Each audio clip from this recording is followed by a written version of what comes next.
karena dia ini melihat di dalam lemari yang besar milik orang tuanya yang waktu itu terbuka lebar, ada sosok hitam berbulu lebat lagi duduk di dalam lemari tersebut. Sepenglihatan Reddy, sosok itu tingginya sekitar 7 meter.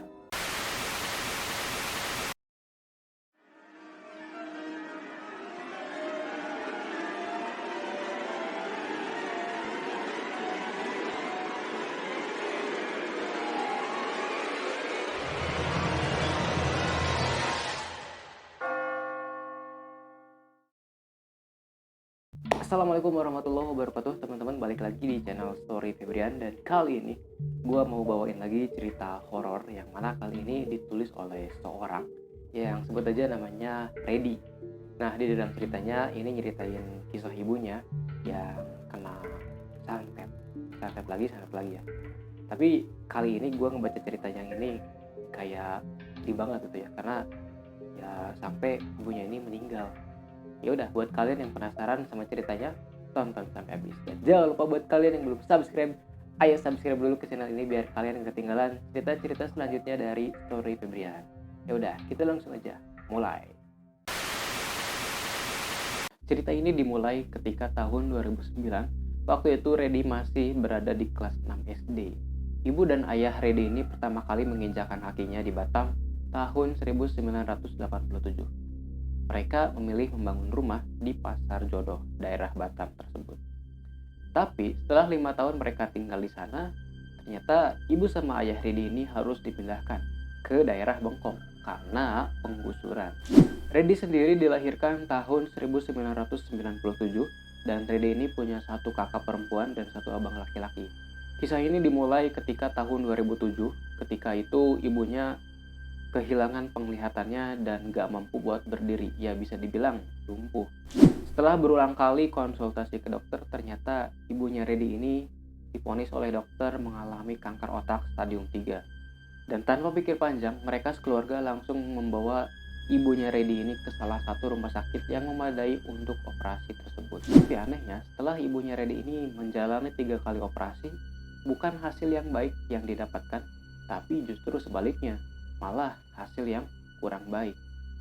Karena ketika kankernya ini diangkat, malah timbul kanker yang lain gitu. Seperti di paha, di tangan, dan juga di betisnya. Alhasil mereka nyerah karena keterbatasan biaya. Karena buat satu kali operasi aja itu ngabisin dana puluhan juta. Dan seingat mereka, ibunya Reddy ini udah dioperasi sekitar 4 kali di rumah sakit yang berbeda. Mereka mutusin buat bawa pulang ibunya dan dirawat di rumah aja, berharap keajaiban akan doa-doa mereka terkabul. Nah, sampailah di mana ibunya ini udah 2 tahun berusaha berjuang melawan kanker, yang dimana kondisi tiap harinya ini kadang nangis, kadang jerit, kadang ketawa. Kadang ibunya juga suka nunjuk ke arah jendela ataupun ke arah plafon tanpa sebab yang jelas. Dan kadang ibunya juga suka bertingkah seperti anak kecil yang ketakutan. Mereka gak sanggup melihat penderitaan itu setiap hari. Sampailah di mana mereka ini minta pendapat sekaligus minta doa buat kesembuhan ibunya ke seorang syekh. Nah, berangkatlah mereka pada hari Minggunya di tahun 2009 ke rumah syekh tersebut. Perjalanan menuju rumah syekh tersebut memakan waktu sekitar 45 menit. Reddy, ibunya sama bapaknya berangkat menuju ke rumah syekh tersebut menggunakan taksi. Singkat cerita, sampailah mereka di rumah syekh tersebut. Dan ketika mereka ini turun dari taksi, keanehan pun dimulai. Dimana waktu itu istri saya ini ngerasa ketakutan yang luar biasa ketika ngelihat ibunya Reddy tersebut. Sambil nunjuk ke arah ibu Reddy yang lagi duduk di kursi roda, istri saya ini menyuruh mereka untuk masuk ke dalam rumah. Sampailah mereka di dalam rumahnya, dan anehnya istri saya ini terus nutup mukanya dan dia bilang, "Cepat cari air mineral botolan." Itu perintah dari istri saya tersebut kepada bapaknya Reddy. Dan karena mereka ini kesana menggunakan taksi, akhirnya bapak Reddy ini jalan mencari warung yang berjualan di daerah sana. Kira-kira bapak Reddy ini 25 menit mencari air mineral. Dan selama 25 menit itu, istri saya itu selalu berucap, "Kasihan kamu, Kesian kamu, kesian kamu. Di situ Reddy mulai ketakutan karena ibunya ini bertingkah nggak kayak biasanya. Ibunya Reddy ini mengerang kayak pengen nerekam sesuatu. Reddy cuma bisa pasrah berharap semuanya baik-baik aja. Setelah bapaknya Reddy ini sampai, Syekh itu langsung ngejelasin apa sebenarnya yang terjadi kepada ibunya selama ini. Syekh itu ngejelasin dengan nada yang lembut dan jelas. Istri kamu udah diguna-guna, dan yang ngelakuin itu rumahnya gak sampai 40 rumah dari rumah kalian. Dalam pandangan Syekh, ketika mereka ini turun dari taksi, mereka ngelihat ada sosok perempuan yang menggantung di punggungnya ibu tersebut. Kakinya ditekuk di leher, sementara bagian badannya ini menjunjung ke bagian bawah ibunya. Dan saya ini ngejelasin kalau ini adalah penyebab ibunya ini sakit dan lumpuh sampai seperti ini. Singkat cerita, Syekh itu langsung ngasih air doa dan nyuruh ibunya ini buat pulang kampung sementara waktu. Dan harus ngelewatin jalur laut atau harus naik kapal. Karena menurutnya santet itu gak akan sampai setelah ngelewatin laut.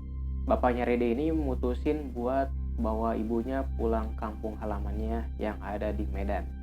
Keajaiban pun terjadi ketika ibunya ini udah sampai di rumah neneknya Reddy. Ibunya ini bisa ngeliat dan bisa berjalan tanpa ada kendala apapun. Dalam artian sembuh total. Dia bisa tersenyum lagi. Dan ayahnya ini ngirim foto ibunya lewat kantor pos. Hari demi hari, entah berapa lama ibu, bapak, dan adiknya ini berada di Medan sana. Sementara Reddy ini hanya tinggal bertiga di Batam. Dan ada satu hal yang menyeramkan yang Reddy temukan tepat di kamar bapak dan ibunya. Waktu itu Reddy lagi ngejalanin ujian nasional di sekolah. Dan tepat hari Jumat setelah Reddy ini pulang dari sekolah, Reddy ini langsung pulang menuju ke rumahnya. Waktu itu udah nunjukin jam 4 sore.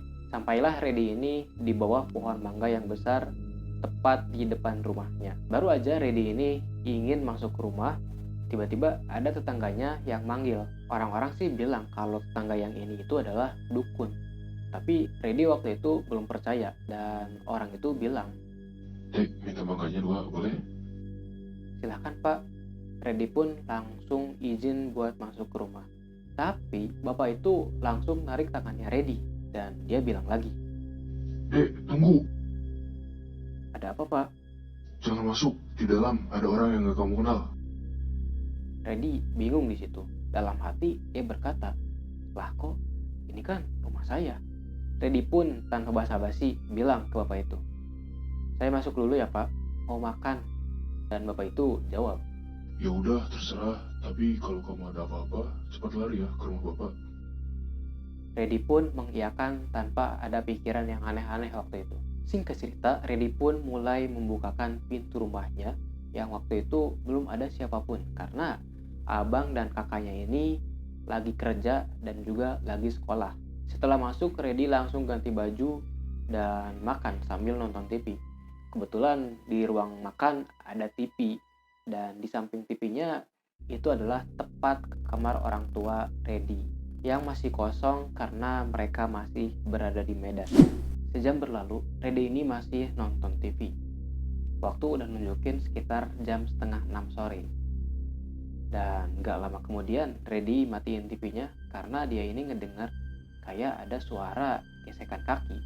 Suaranya ini kayak kedengarnya itu perlahan banget, tapi kayak jelas di kuping Reddy. Dan itu terdengar dari dalam kamar orang tuanya. Karena Reddy ini ngerasa ada yang gak beres, Reddy ini keberaniin diri buat ngecek ke dalam kamar orang tua tersebut. Reddy perlahan-lahan ngebuka pintu kamar orang tuanya, dan setelah pintu kamarnya ini terbuka sekitar 50 cm ke arah dalam, dengan mata melotot gak percaya dengan apa yang dia lihat. Dan disitu Reddy ini terpaku gitu ya, karena dia ini melihat di dalam lemari yang besar milik orang tuanya yang waktu itu terbuka lebar, ada sosok hitam berbulu lebat lagi duduk di dalam lemari tersebut. Sepenglihatan Reddy, sosok itu tingginya sekitar 7 meter. Dan yang buat Reddy ini hampir pingsan adalah ketika dia ini mainin kakinya kayak digesek-gesekin itu. Dan itu emang persis banget dengan suara yang Redi dengar ketika Redi ini nonton TV. Sambil tersenyum dan ngeluarin suara berat, makhluk itu kayak mengerang dan ingin nangkap Redi. Singkat cerita, Redi ini sekuat tenaga langsung lari keluar rumah gitu ya. Dan gak lupa Redi ini kunci pintunya dari luar. Dan setelah itu Redi ini langsung lari secepat mungkin. Sampai gak kerasa air mata Redi ini jatuh gitu ya. Karena kejadian ini ngebuat Redi ini takut sejadi-jadinya. Dan pas Redi ini lari, Redi ini ketemu sama abangnya yang baru pulang dari sekolahnya. Dan dia langsung meluk dan nanya. Ada apa? Redi ngejelasin dengan suara yang terpatah-patah gitu ya. Dia bilang ke abangnya kalau dia ini ngelihat sosok yang nyeremin di rumahnya tadi. Mereka pun langsung minta bantuan ke warga sekitar buat sama-sama ngecek ke rumahnya. Dan setelah mereka ini masuk, mereka ini kaget gitu ya. Karena ngelihat suasana rumahnya ini kayak abis diacak-acak. Drum yang besar itu sekarang posisinya kayak ada yang ngebalikin gitu ya. Jadi posisinya itu kayak kebalik gitu ya. Terus di ruang TV juga kayak berantakan gitu. Karena TV-nya juga udah tergeletak hancur di lantai.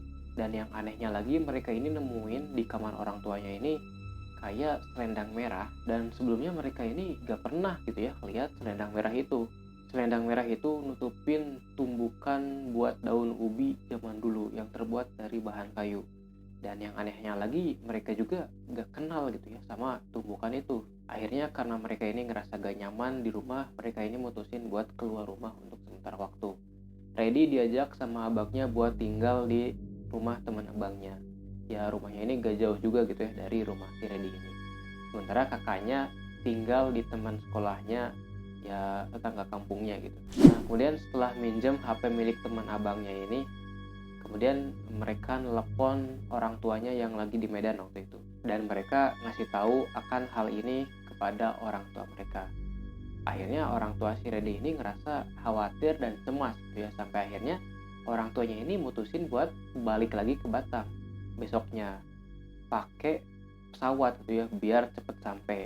Sampainya orang tuanya ini di Batam, mereka langsung menuju ke rumahnya dan bener aja sesuai dugaan Redi, mereka langsung istighfar dengan apa yang mereka lihat. Karena posisi rumah yang mereka ceritain waktu ditelepon itu ternyata gak sesuai apa yang dia lihat. Drum yang terbalik waktu semalam sekarang udah ada pada posisinya dan dipenuhin dengan air. Yang waktu itu mereka ini masih pakai air sumur gitu ya buat ngisi air ke drum. Dan logikanya siapa yang ngisi air ke drum? Kondisi kamar orang tua Redi ini gak kayak semalam. Selendang merah dan tumbukan ubi kayu itu sekarang udah gak ada. Yang tersisa hanya 3 lembar bunga melati yang mulai layu. Saat itu mata dan badan Redi ini bener-bener down. Entah kenapa kayak panas dan berat akibat kejadian semalam. Gak lama kemudian datanglah tetangga Redi ini yang orang-orang bilang dia dukun. Dan tanpa basa-basi, dukun itu langsung minta maaf sejadi-jadinya yang ngebuat mereka ini heran. Dan gak lama kemudian dia ngejelasin maksud dan tujuan dia datang ke rumah Redi. Maaf bang, semua ini salah saya. Yang anakmu lihat semalam itu peliharaan saya. Dan beberapa hari yang lalu, genderuwo itu saya usir karena ingin melepas ilmu, karena mengingat umur saya yang semakin tua. Yang emang dukun ini beberapa minggu ke belakang rajin ke masjid gitu, gak kayak sebelumnya. Dan tiba-tiba terdengar suara dari daerah dapur yang ngebuat mereka ini kaget karena ngelihat drum yang penuh dengan air itu tiba-tiba melayang kayak ada yang ngangkat. Tanpa basa-basi, dukun tadi langsung komat-kamit yang ngebuat Redi ini kaget. Dan dalam hati dia bilang ternyata dia bener dukun. Gak lama kemudian dukun tadi ngomong, Udah, jangan ganggu tetangga saya. Pergi sana. Saya udah tua. Cari tuan baru untukmu dan jangan datang dan ganggu lagi. dan gak lama kemudian kedenger jeritan dari tetangganya Redi ini. Suara itu kayak gak asing. Dan ternyata benar, suara itu adalah suara dari istri si dukun tersebut. Dan dengan bersamaan, drum yang tadi melayang itu tiba-tiba jatuh.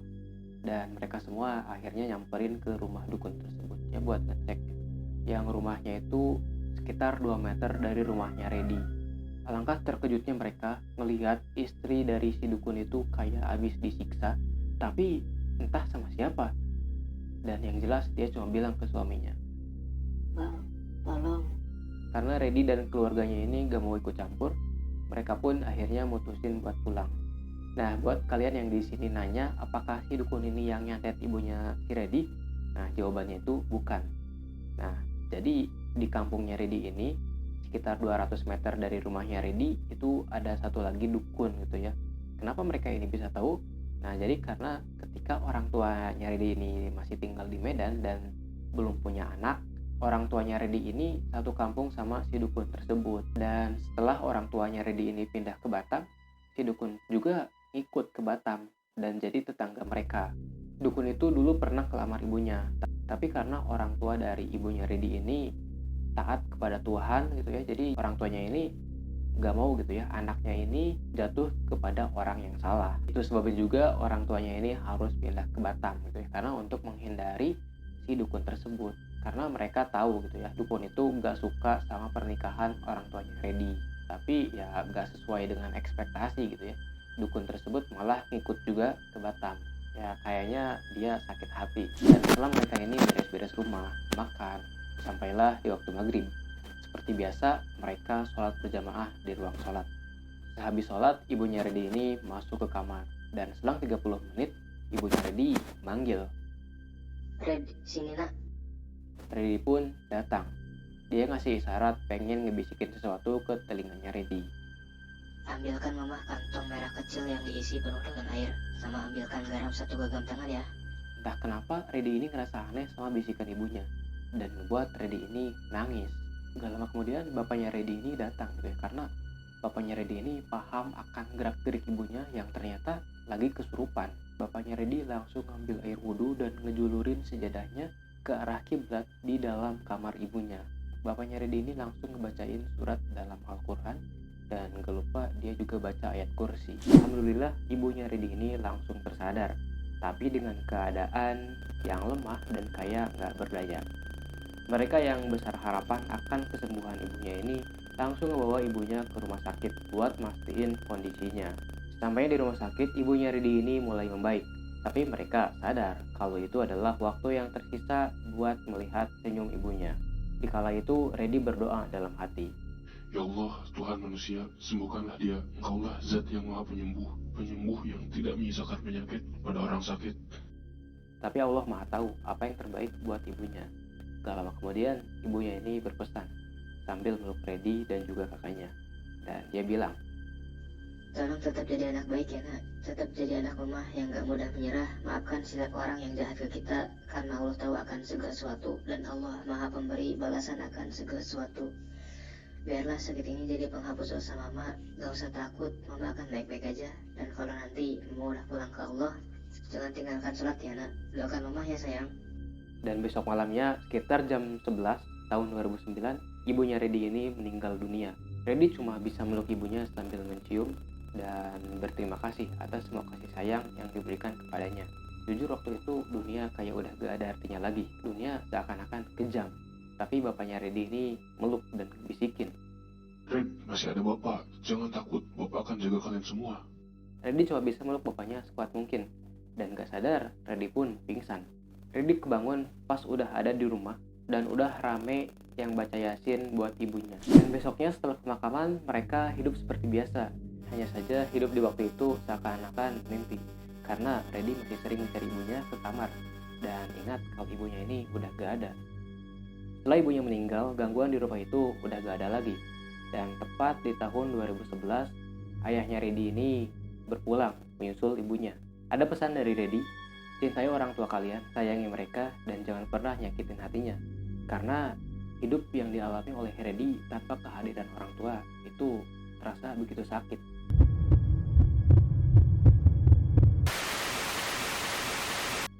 Oke teman-teman, itu tadi cerita dari Reddy tentang ibunya yang kena santet. Menurut gue ini cerita sedih banget gitu ya. Sedih banget karena sampai membuat ibunya ini meninggal dunia. Gue tadi bacanya juga kayak sedih gitu. Gimana menurut kalian? Tulis pendapat kalian di kolom komentar. Dan itu cerita buat hari ini. Jangan lupa buat kalian yang belum subscribe, ayo subscribe dulu ke channel ini biar kalian gak ketinggalan cerita-cerita selanjutnya dari Story Febrian. Dan buat yang pengen ngirimin cerita horornya bisa DM aja gue di @ayempeb33. Nanti gue kasih linknya di deskripsi. Ya udah, sekian. Assalamualaikum warahmatullahi wabarakatuh.